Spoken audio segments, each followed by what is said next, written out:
welcome to another episode of the Op Shop Show. I'm Nikki, I'm your host. I hope you all had a fantastic holiday, had some rest, had some recharging, some relaxation, maybe some good cookies. I'm excited to have rested so much, but I'm also kind of getting excited for what is to come. I did want to share one thing though.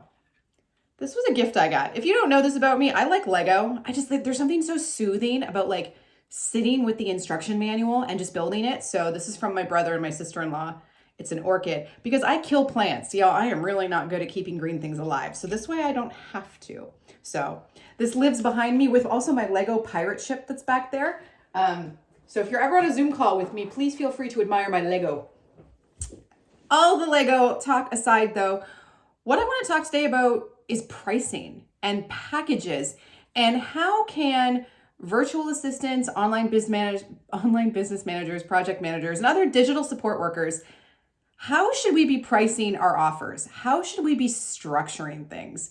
Because it is likely that you're going to hear a lot of don't work hourly. It punishes you for getting good at your job, which yes, that can happen. There's a lot of move into monthly retainers, which has its upsides.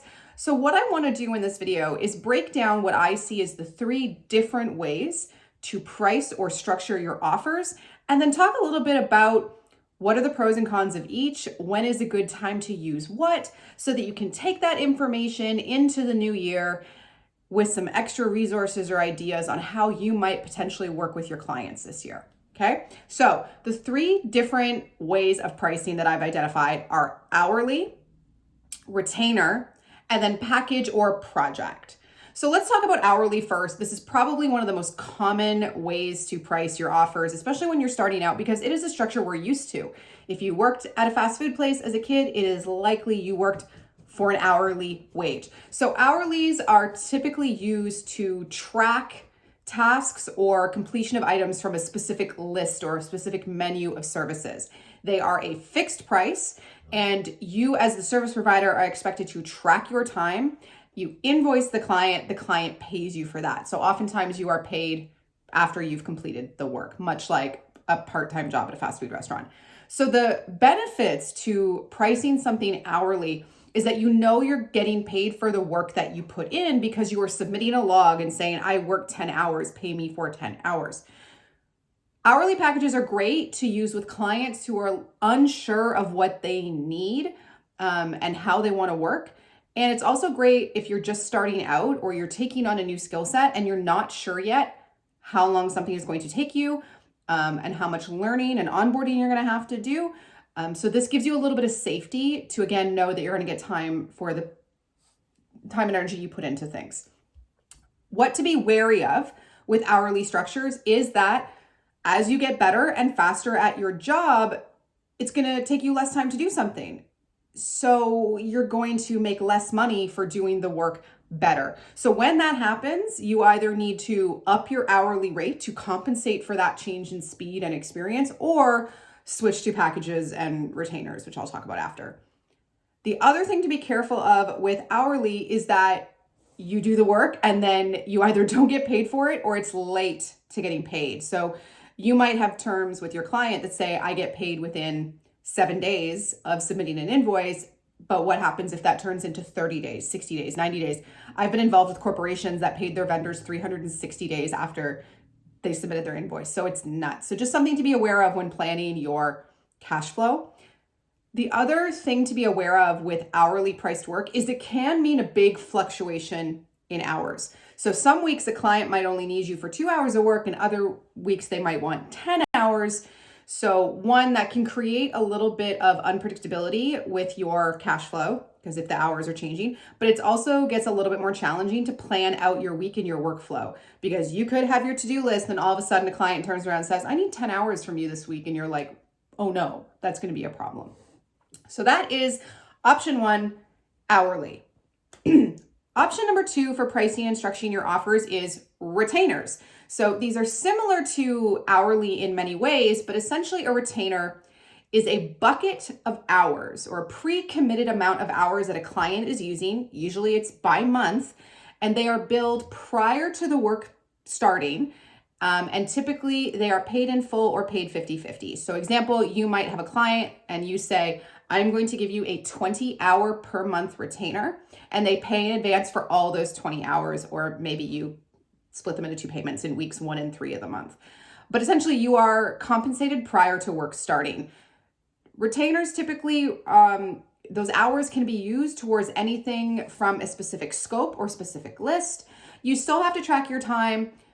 They often have an expiration date. Sometimes you can allow rollover. For example, if a client buys a 20-hour retainer package for this month and they only use 17, you might have a section in your contract that says 50% of unused hours up to 5 can be rolled over to the next month, but then they expire, or something like that. So retainers are great for getting paid to do different types of things that require different expertise. It's great to get paid up front so that you don't have to deal with late payments. And because of the expiration dates that are often built into retainer contracts, you're not going to deal with a client who buys a certain number of hours and then drags it out over 6 months, because again, that makes it so difficult for you to plan your own workload, your own bandwidth, and try to figure out when should you or could you bring in more clients.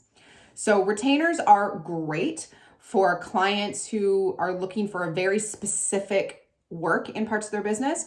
And if you want to get a little bit more security or predictability around your monthly income, because again, they're buying the retainer packages in advance for a certain amount of time and you know what's coming in. The biggest red flag I find with retainer packages is scope creep. Because you're there and they already know they have these hours to use, sometimes a client could say, could you go do this? Even though that's not really part of your initial agreement. So definitely something to be aware of when working with retainers. The other thing I would say as a byproduct of that potential scope creep is sometimes the tasks on your list could be something I would say would be billed at a lower rate, but there could also be things that I would say would be billed at a higher rate. So while retainers offer you a great option to provide clients with a blended rate, so kind of somewhere in the middle, knowing that when you are doing like a lower paid task, if it was done hourly, you're making money on it, but you might lose a little bit on like a higher end task. But blended rates are great for clients because they're convenient. They don't have to track different rates, different work. It also makes it easier on you to track things, but to be aware of that. The third type of pricing or offer structure that I want to talk about is packages/projects. So these are when you offer a package or service that is a very specific set of deliverables or a specific set of items. So it is a fixed price. They don't require time tracking. And the client is paying you for your expertise, not necessarily your number of hours worked. So there is a model of a retainer style that could be billed this way. But again, as I'll get into it, it has to be very, very specific in what is included. So the benefits of a project or packaged flat rate service like this is it allows you to control the profit in your business by having fixed rates, and you make sure that your profit and all of your costs are built into that. You get to avoid scope creep a little bit more strategically by defining exactly what it is you do for your clients. You can clearly communicate to your clients what you can and cannot do for them and how much it will cost them. And it allows you to earn that more money per hour by getting faster, better, more efficient instead of less money, because you are no longer billing by the hour, you're billing by the outcome or deliverable. So this is great if you have a client that has like a one-time project to complete, like a web design project, a course creation project, launch management, or a marketing type project. This is also really great if you have sufficient experience and skill set on similar projects to be able to accurately estimate how much time something will take, but also build in parameters of where it might go off kilt. I see this a lot with, say, like branding and graphic design companies, where their package fee will say, we will design for you a logo and social media graphics, and that includes one round of revision for each. Additional rounds cost an additional fee. So you can still, within a project or package fee, put in some boundaries around that.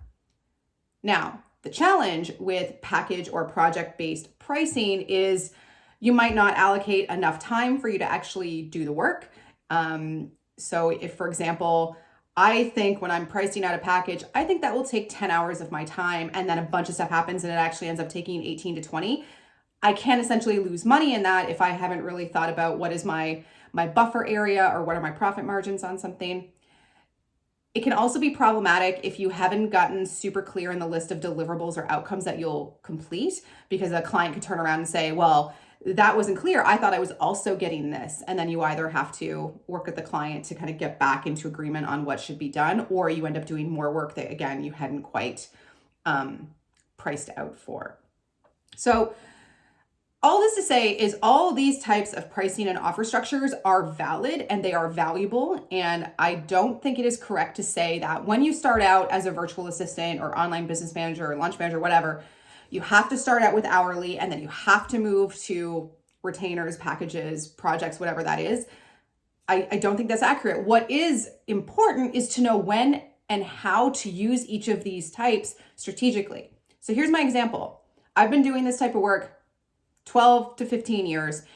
There are still some places I use hourly pricing, but there are also places I will only use project flat fee pricing.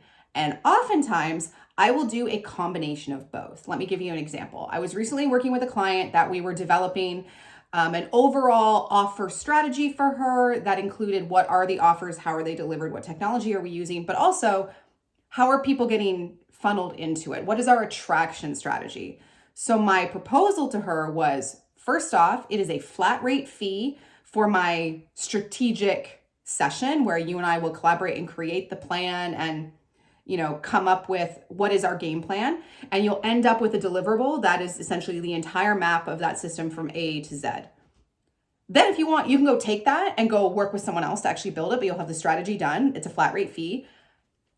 But if you want me and my team to build it for you, we will charge that work hourly. So there is also a world where you can do both and use them very specifically and strategically, all to make things easier for you administratively, easy for your client to be able to budget you and your fees and your time into their business, and just be able to show up as the true expert that you are. Because remember, as a virtual assistant, online business manager, or digital support worker in general, your clients need to see you as the expert in the room. You need to lead the process of working with them, and understanding what type of pricing and structure works best when is only going to help establish more trust and confidence between the two of you from the very beginning.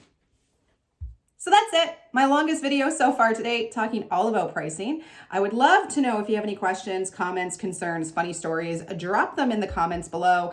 And like all those other YouTubers say, don't forget, like, comment, subscribe, and we will see you in another episode very soon.